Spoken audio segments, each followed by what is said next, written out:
Good evening, everyone. I'd like to welcome you to this evening of tribute to Balkrishna Doshi, a remarkable human being who passed away on January 24th at the age 95. We gather to celebrate his life and legacy, which spans almost a century of contributions to the world of architecture, culture, and education.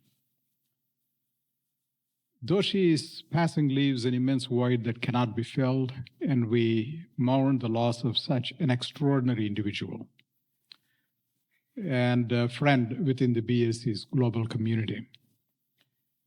My relationship with Doshi was through his work that I visited as a student nearly 4 decades ago. And the BAC's relationship with Doshi dates back to 2021, when we awarded him an honorary doctorate and began discussing an exhibition of selected works that provides a unique and intimate perspective on his life and work.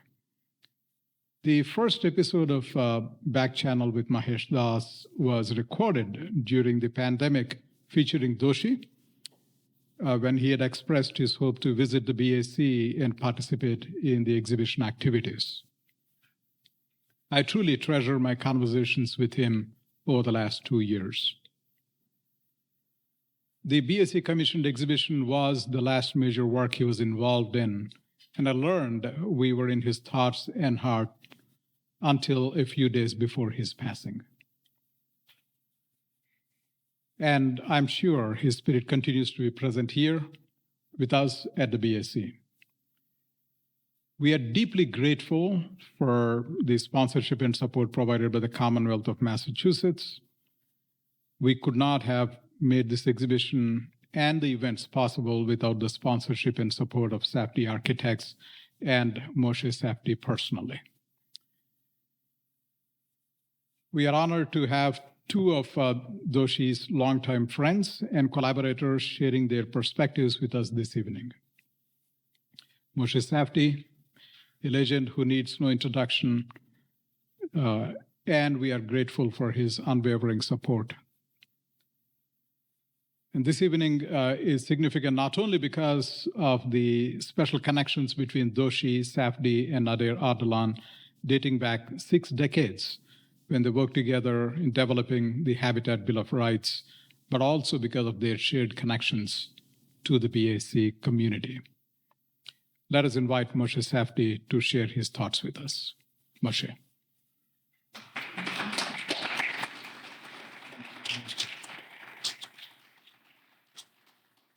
Thank you, Mahesh.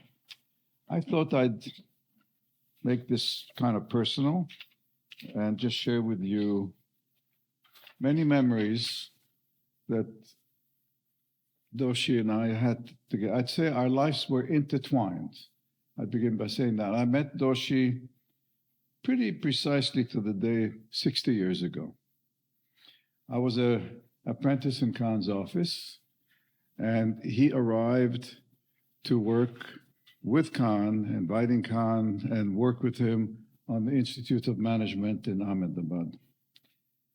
I was 25 or 24, and he was 35. And, I was just looking at him in awe. This is a man who's already worked at Le Corbusier and on significant buildings. I mean, some of them significant buildings in Ahmedabad. And he had already absorbed Khan. So here is a guy who has worked with 2 of the great architects of the century. Modest, friendly, just like totally disarming. And luckily, I got assigned to work on the Management Institute in the office, which I did for the whole year. And then I was convinced I didn't want to let go, so I will travel to India to help supervise the construction. And Doshi was encouraging me to do so. But then I got this invitation from Montreal. There's going to be a World's Fair. Would you come and work on that? So history for me changed, and I missed on the construction. But our relationship stayed very close, and in 1965, I traveled to Roorkee engineering school in northern India, where they had a big conference on architecture, and Doshi was there. So was Charles Correa, which I'll also mention later. And this has sort of renewed our connection. And when Habitat opened in Montreal, Doshi was there, and we celebrated. And by then, he had sort of started really building his practice and finding his own voice. And I was fascinated because here's this man who was under these powerful influences, but his own voice was coming forward very clearly. I'll come back to that poster which he gave me at some point in our lives as something to do with that voice.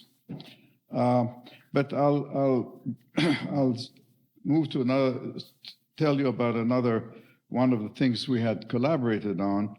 In 1967, I went to Aspen together, the design conference at Aspen, and presented a paper together with Chris Alexander, and Charles Correa also gave a sort of parallel paper at the same time. And that paper was beginning to try and define qualitatively what a housing, what a community, what a housing complex should have, what attributes would make it a really a good place to be in and live in. And this was sort of also building on Chris's pattern language and later on some of the other works. And this was the beginning of this attempt to define a Habitat Bill of Rights. We didn't call it that yet. The talk was called Order and Disorder. But in 1974, there was the conference in Persepolis, and the who's who of the profession went to Iran to enjoy the caviar and prospective work and projects. I mean, the Shah and his wife Faradiba were known as architectural sponsors, and so really the whole world was there. Doshi was there, and that's when I met Nader. I'm not sure, is Nader hearing us as we go? Hello, Nader. I thought you were going to be showing up here in person. I'm disappointed, but here we are. And so we shared a lot of ideas and concepts. We became instant friends, Nader and I.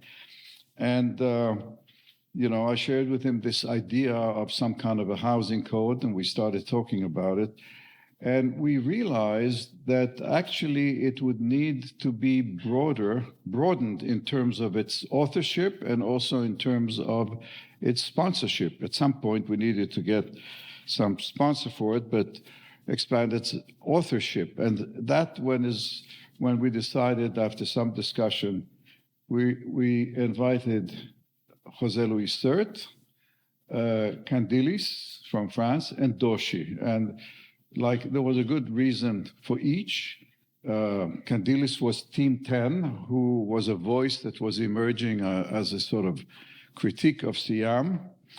Doshi was, as we called it then, the representative of the third world. I mean, I don't know if I'd use that language today, certainly not with India.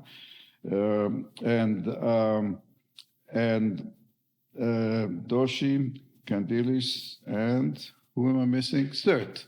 And Sert was, of course, Harvard and Siam, and I would almost call it the establishment. And so we thought this, 5 of us writing this together, and then we had to resolve the logistics of all of us in different countries. I was still in Canada, and Nader was in Iran then. And so logistically, we didn't have Zooms, and we had a few face-to-face meetings, one in Cambridge, I recall. And out of this came this document, which I don't know how many copies there are. That's our only office copy. But, sorry. It goes on page after page, defining what we felt would be the attributes of housing. And then Nader had the brilliant idea of asking the Iranian government to submit it at the Habitat UN conference, which they did, embraced it, and submitted it. Thinking historically, the 5 of us with the government of Iran how unlikely that seems today, but that's so. That was an exciting chapter in our relationship. In 1997, we were commissioned to do the Sikh National Museum, the Khalsa. And so that actually meant a major change in my lifestyle, commuting to India for the next 13 years. And so that renewed our constant contact. Although I should say that Doshi by then was becoming a frequent visitor to the United States. He was teaching at Washington University. He was teaching at Penn. He was at some point at the GSD. And he was really a passionate teacher. And it always amazed me how he's managing his practice and traveling across at the time where travel wasn't as easy as it is today. But in those years, as I traveled to India, I spent a lot of time in Ahmedabad, got to know Vastu Shilpa, the sort of institute of the office, really wonderful times talking about architecture. And I want to come back to in summarizing, I want to say something about this. It seemed to me that this poster, when I say Doshi found his voice, I think it's kind of condensed in this poster, which is, you can look at it, it's not Le Corbusier and it's not Kahn. It's quintessentially India, but it has in it the seeds of organization of space, of it's formal and it's informal. It's totally integrated, of architecture integrated with landscape. It recalls a long tradition of Mughal and Muslim gardens. And all of this seems to me like to embody what Doshi's work was all about, and always humbly so, and always executed with a minimal means, something that has disappeared from our profession today. And so I can't help but refer to Doshi and Charles, two architects we identify as sort of being the face of Indian architecture. And to me, Charles is the Nehru of architecture in India. Embraces the West, very elegant. And Doshi is the Gandhi.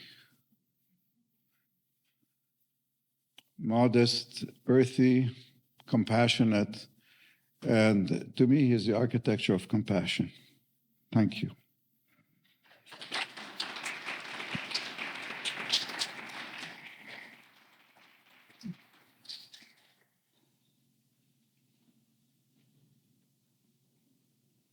Thank you, Moshe, for sharing those precious personal stories in connection with Doshi. Now I'd like to invite Professor Ian Taberner to introduce Nader Ardalan.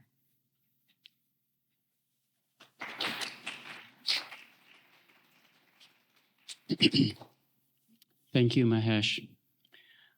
It is my honor to introduce Nader Ardalan to the BAC at this tribute in commemoration of the life and work of B.V. Doshi. It's an honor for me, actually, in three distinct ways. First, certainly an honor, because as a director of Masters of Architecture thesis, to welcome Nader to our school means something. Additionally, it's an honor because Nader is the father of Mani Ardalan Farhadi, a BAC graduate. And that's something. And the third honor, I will speak to that a little bit at the end of my talk, an introduction rather. Nader Ardalan is an architect, professor, and author of immense importance. Professor Ardalan is an architect with an extensive and distinguished international career in the fields of planning, architecture, historic preservation, housing, and a recognized leader and expert in environmental, sustainable, and culturally relevant design. In researching Nader Ardalan, I could not believe how much work this great person had done. Nader worked with B.V. Doshi, Moshe Safdie, Jose Luis Sert, and Candelas on the Habitat Bill of Rights. I also noticed that they also were parts of teams with Bucky Fuller, James Sterling, Paulo Solari, Paul Rudolph, all of these great architects. Currently, Nader is advisor to the Harvard GSD project on sea level rise for Southwest Florida. He's a founding member of the steering committee of the Aga Khan Awards for Architecture. Visiting professor at Harvard, MIT, Yale, and the University of Tehran. He exhibited in the critically acclaimed exhibition, Man Transforms, which was by the Smithsonian Institute Cooper Hewitt Museum in New York.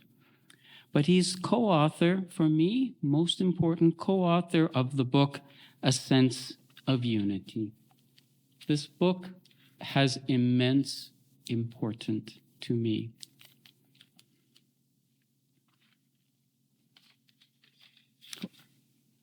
Sorry. Which brings us to the last honor. I believe a book is like a passport, but without countries. It is an introduction, it offers instruction, and grants permission for us to begin a journey. For me, this journey began in the fall of 1974 at Ryerson Polytechnical Institute in Toronto.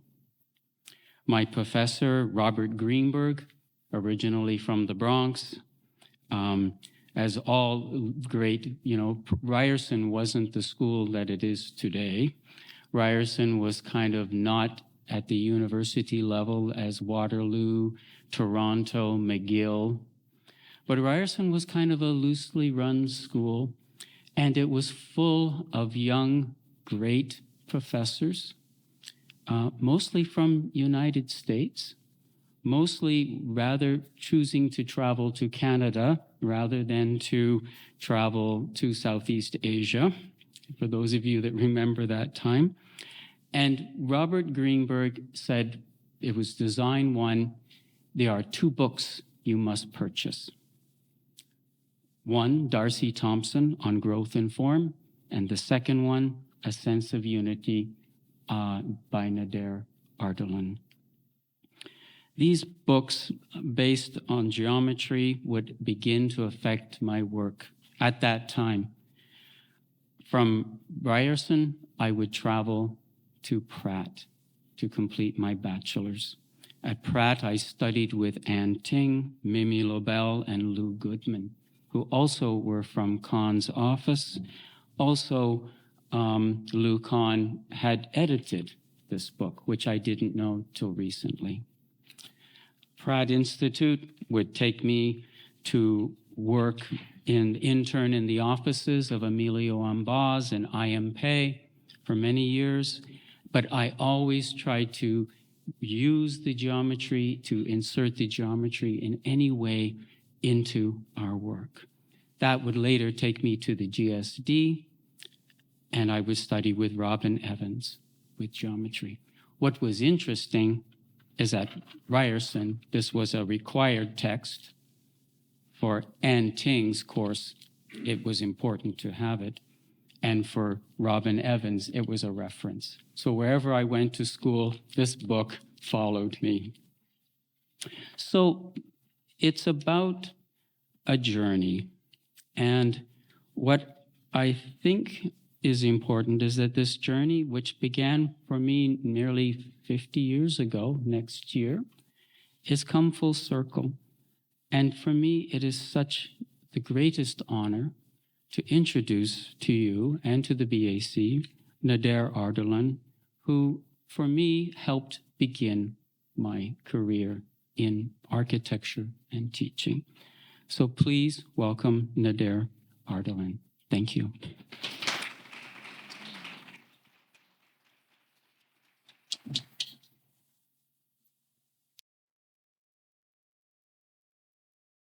Good evening. Can you hear me?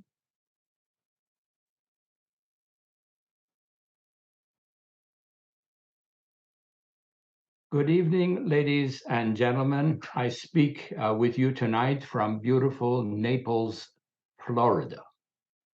I'm sorry I'm not there with you tonight, but it would have been wonderful to rejoin Moshe to celebrate Doshi.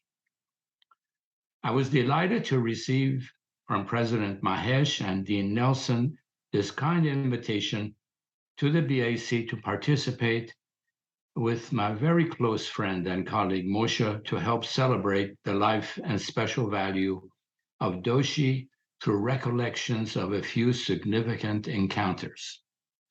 So with your permission, I will begin to recollect two of them. But first, I'm going to go to SlideShare, and if everything works well, to begin with something about Doshi.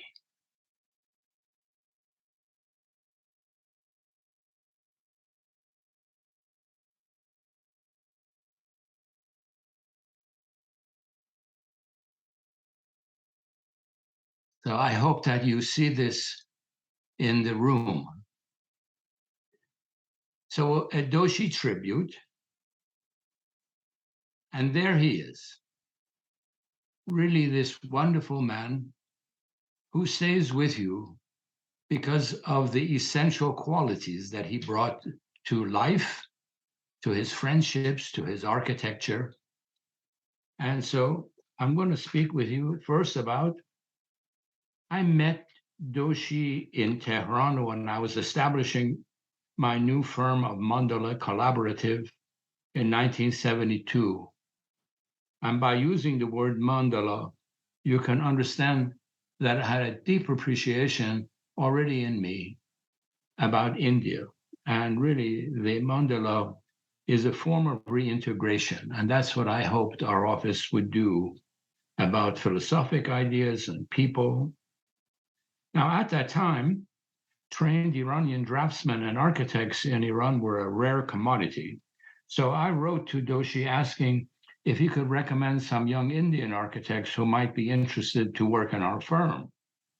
I'm told that without the slightest hesitation, Doshi called an all-staff meeting, announced to his staff that my friend Ardalan in Tehran is establishing his own design office, and anyone who wishes to apply to work with him is free to do so. Doshi's generosity resulted in 3 to 4 of his architects joining my firm within a few short months. This act revealed to me Doshi's selflessness and his generosity. So on to the second encounter. In 1973, I was part of the Iranian University Committee given the responsibility of organizing the Second International Congress of Architects in Persepolis, to which Moshe had referred. This was to occur in 1974. I reciprocated by inviting Doshi as one of the 2 members of the Indian delegation.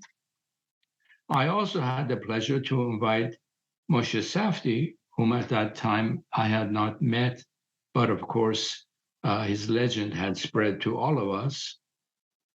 And along with Arthur Erickson, they were the 2 Canadian delegation. In all, 34 of the top architects of the world, with 30 Iranian-based architects and planners, were invited and all attended. Now, it may be important to set the context of what was happening in the early 1970s globally, and specifically in Iran. Provoked by the post-World War II massive migration of populations from rural villages and towns to the urban centers of the world, And by the projection of the alarming 1972 Club of Rome report titled The Limits to Growth, that some of you may remember, and the picture of the book is on the left, the UN World Environment Conference was convened. The oil-rich country of Iran experienced the same migration, heightened migrations of industrialization pressures, and responded very wisely by holding the 1970 and the 1974 International Congress of Architects. It was like a plea to the world that we need help in what we're being challenged to do. These conferences played a major role in understanding the existential urban problems by aligning Western and non-Western trajectories of urbanism and architecture that were at critical crossroads in world discussions in the field of architecture. Particularly in Iran, they brought architects, ideals of Siam, started in 47, existing to 59, and then the reaction of Team 10, 60 to 1977. These personalities were all there in Persepolis, together with the regional architects of Asia, Middle East, and they brought their own visions. We brought our own visions about reality. The Iran Congresses revisited and developed ideas on the common grounds of human identity, on perennial values, historical memory, but they also exposed cultural significant differences. The two congresses were inaugurated by a beautiful queen, Farah Pahlavi, who had herself been an École des Beaux-Arts student in Paris. In the 74 Persepolis Congress, that was titled Towards the Quality of Life, she declared the protection of some of the ancient architectural examples, which are symbols of mankind, should be the basic foundation for the architectural expression. Then she went immediately to what was at the heart of her message. What we create is for mankind, and it must originate with man himself. Man is the measure of all. Of course, remember that at that time, man meant human beings.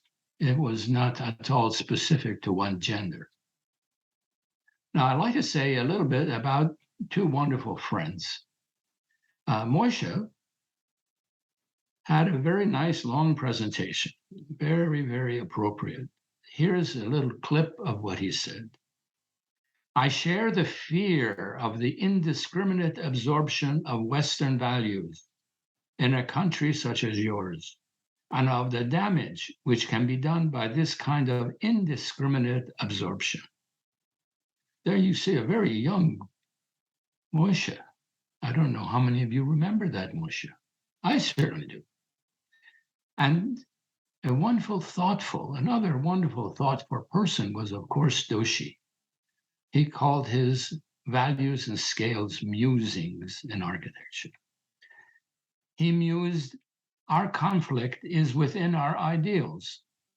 So now we are beginning to realize that to face crisis against all odds, it is essential to preserve cultural heritage.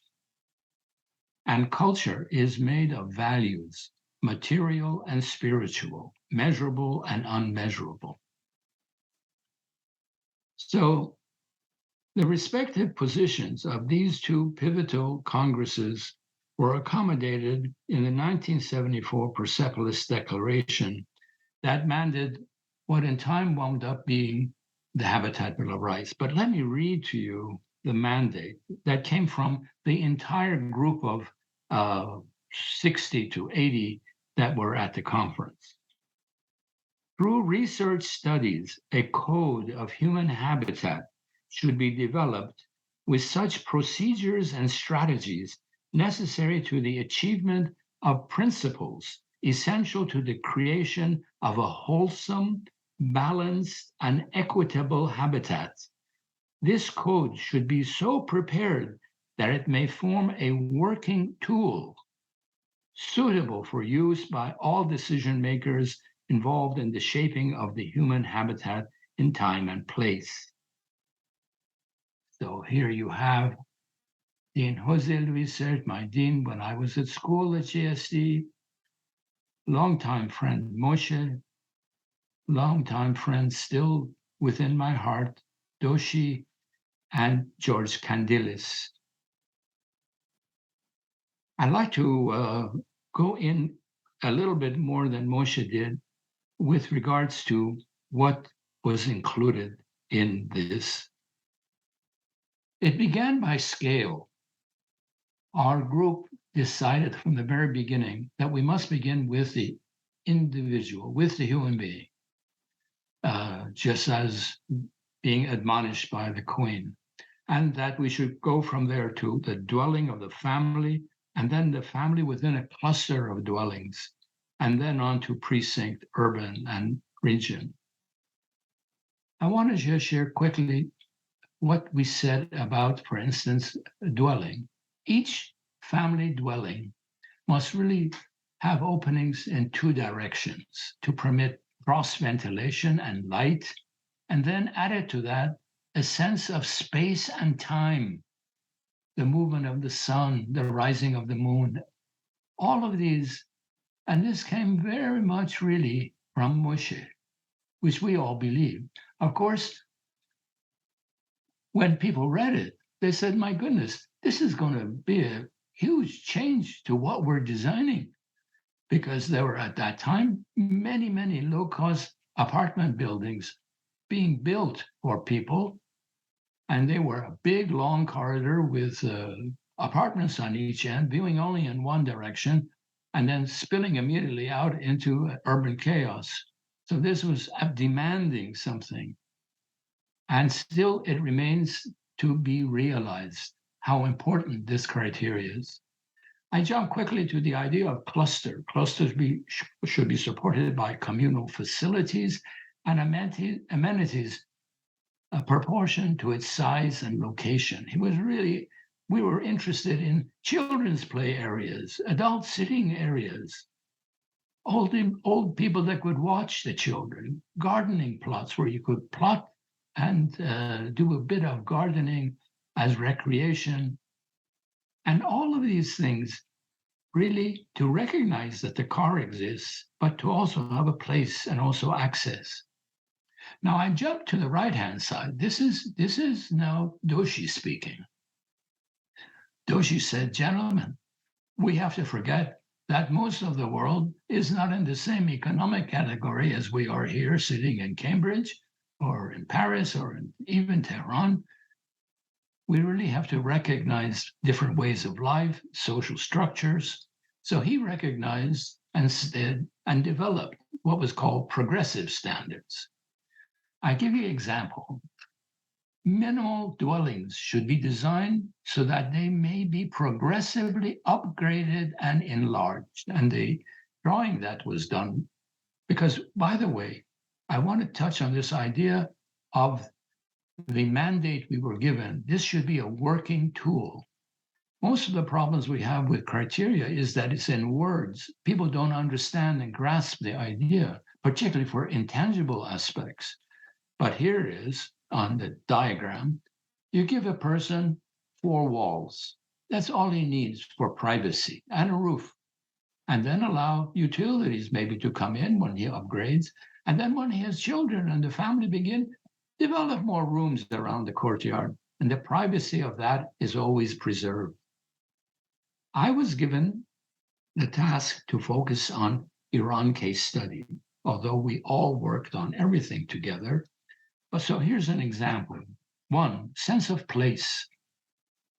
The fundamental Persian sense of place based upon the concept of the container and the contained should be incorporated with all development at the scale of precinct, cluster, and dwelling. As you know, much of the East and the Middle East, particularly with its hot climate, were introverted courtyard houses, seeking the shadow and the shade and the compaction. But we were being introduced to what was called the bungalow, the isolated house surrounded by green grass areas and trees, hardly existing at all in the hot, arid environment of Iran. But that's how things were changing. So we also looked at the fact that this idea of courtyards and dense packing and privacy should give us the forms for the cluster and the community. So there you have more or less the gist of the Habitat Bill of Rights. So we took the Habitat Bill of Rights to Habitat, the Vancouver Declaration on Human Settlements, people say, were very much based on two documents that came. Margaret Mead, who you see here, wonderful advocate, activist, anthropologist, held up the Habitat Bill of Rights and said, this is one of the two most important documents brought to Habitat. The other was a report by Acoustics. But Acoustics also wrote about the Habitat Bill of Rights and how valuable it was. Then stepping to the New York Times, architects have a blueprint for habitat. So they very much recognize, and in many spaces, they wrote about the value of the Habitat Bill of Life and of life and the quality that it had brought. I want to read the very, very relevant quote from Margaret Mead. Never doubt that a small group of thoughtful, committed citizens can change the world.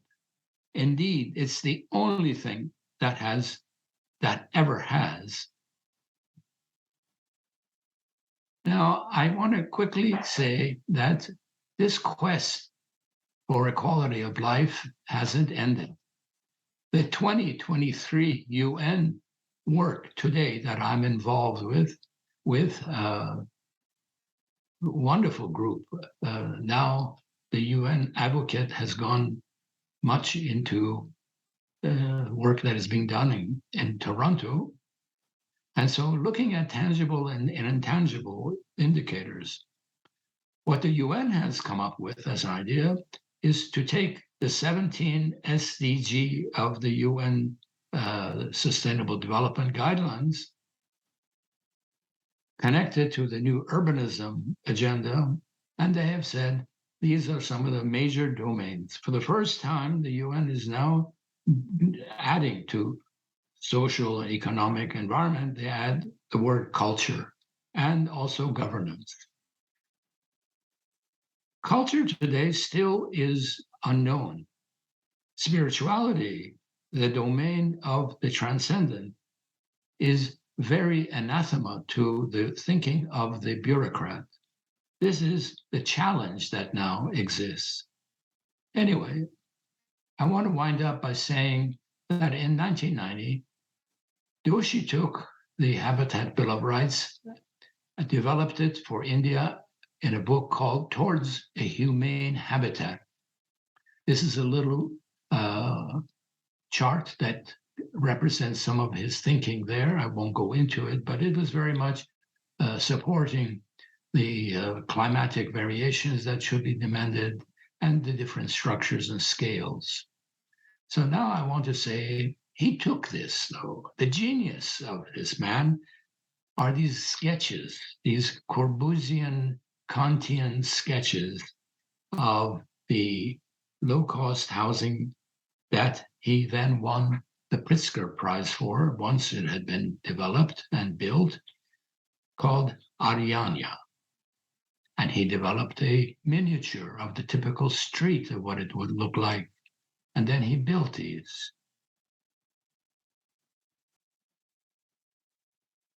Wonderful, modest, but really very much appropriate to what was needed. So I end with a quote from the man. If you empower people, then what happens is that it creates incentives for people that they are self-generated. The promise of a home is not a limited hope, but the sky then becomes the limited. It was this idea to instill self-generation. Thank you, Doshi, and thank you all.